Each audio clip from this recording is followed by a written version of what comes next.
better bargain for British workers to end 0-hour contracts, to do something on tuition fees and in other industries. So I think the individual policies seem to be very popular, not just for traditional labor voters. The real question now is, win it the Labour's leader? With the press has been pretty quick for a long time.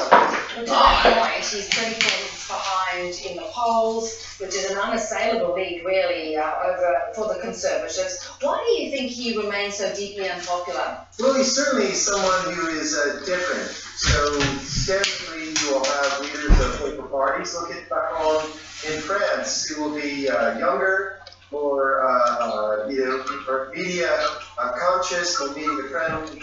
And Corbyn isn't any of those things. So I think that's been a problem. Of course, another issue, he's had a lot of criticism for the people around him, claims that, various folks with, links to communism and communist parties and other types of things.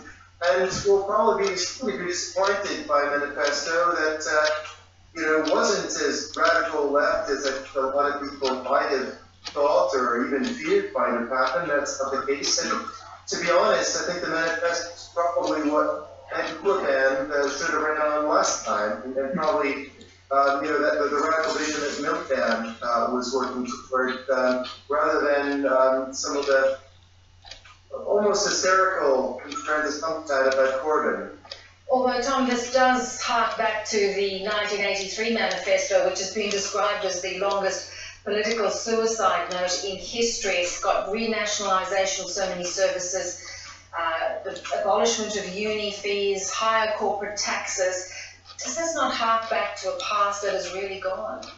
Well, I don't know exactly. When I lived in the Republic of Ireland, had experimented with in introducing fees, and when I had arrived, they had decided to reverse that and end fees. They didn't have fees for as long as it's Britain, but we have a country on our doorstep, quite literally, that did reverse the tide on student fees. You have seen that. The way that fees work at the moment, while students are paying that, technically the government that is loaning all the money to students, and a big chunk of it is not expected to ever be paid back. So I take the point that it is something different than a lot of the countries have done. I think that it is not unrealistic to do some of these plans, and the thought that there might be, a certain kind of spending commitment. We're throwing a lot of money at our railways.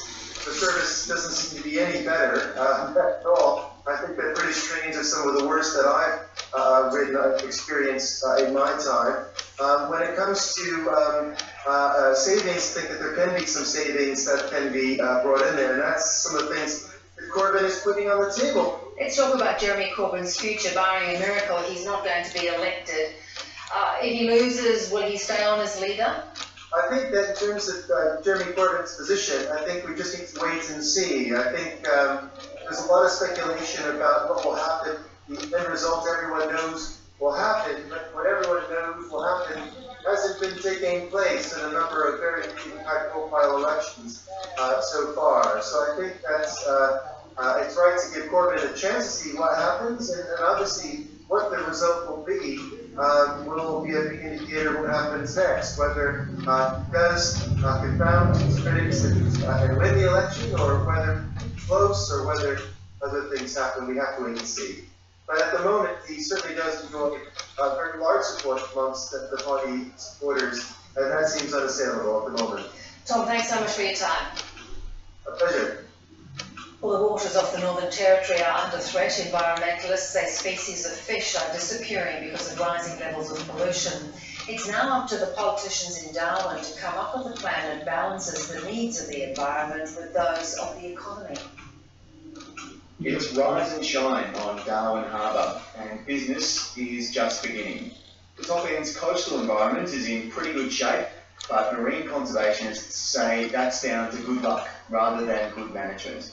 Pollution's getting worse. We've got pressure from coastal development And the toxic spill in the harbour last year really sent shockwaves through the community. They argue the Northern Territory lags well behind other jurisdictions. Tour operator Jim Smith is just one of many stakeholders keen to protect the Darwin mangroves. It's very noisy with bats and birds, and look, it's an incredibly resilient ecosystem, the mangrove. He says everyone depends on a healthy harbour, but the area lacks oversight. Well, I know IFEX has got a 40-year plan. I haven't seen ours yet. Michael Henderson has been diving in the harbour for 20 years. He says visibility has severely diminished and species are disappearing. This generally happens around about Webboy from the treaty from the harbour and hasn't recovered. Some sea rangers say lax regulation means it's difficult to do any effective monitoring of the environment. You can have laws galore, but unless they're being policed, it doesn't really mean much. And something here that still perplexes us is why boats are not required to be registered. Last year, the then opposition Labor Party said it would commit to developing a marine and coastal management strategy in 2018. Conservationists say that with very few protections in place now, they're hoping the strategy can deliver real outcomes. There will be legislative change that comes around our environmental practices in the Northern Territory, and I'm really looking forward to continuing to get out there to talk to people about what that looks like. For many users of the Darwin Harbour, that change couldn't come soon enough. Tom Maddox, ABC News, Darwin. There was a state funeral in Melbourne today for the former Collingwood Football Club captain and media personality Lou Richards. He was remembered as a lovable larrikin who pioneered football broadcasts as entertainment. Here's Guy Stainer. The cheeky humour of Lou Richards infected his funeral because he wrote much of the material himself. Richards predicted he would have a state funeral, and his friend Ron Joseph became Lou's voice after death. B. James was a state funeral too. I'm bigger than Ted ever was. I nicknamed him Mr. Football, and he believed it for the rest of his life. Richards was remembered as a fearless and ruthless leader on the ground who captained Collingwood's 1953 premiership team. But his fame grew in retirement, combining football broadcasts and vaudeville to redefine sports broadcasting in Australia. As Lou would say himself, a multimedia megastar. And he was. A man who inspired so many, and whose legacy lives on every night on the television, and radio, and in the newspaper. Sporting stars and politicians pack St Paul's Cathedral, while fans of all teams watch the service live from Federation Square. I came across as a genuine person, and just a love by all. Lou embraced people from many walks of life and backgrounds, and people from all walks of life embraced him. He knew prime ministers, sporting heroes, artists, writers, and actors. Seems like everyone he met, he touched. There were multiple digs at the AFL for not inducting him as an official legend of the competition. And if his game as a player was just a little short of the class of the grade EJ, or the dynamic Ron Barassi, Lou was a skilled man. In fact, Lou was a big man. Oh, I thought it was wonderful. Absolutely. Current Collingwood players formed a guard of honour as Lou Richards went on one last journey en route to his final resting place. Guy Stainer, ABC News, Melbourne. Tennis authorities have denied Maria Sharapova a wild card for the French Open on the grounds that she's recently returned from a doping ban. The World Tennis Association is not happy, saying that she served her suspension and doesn't deserve further punishment. One of the sport's biggest draw cards, Maria Sharapova, is a two-time champion at Roland Garros. The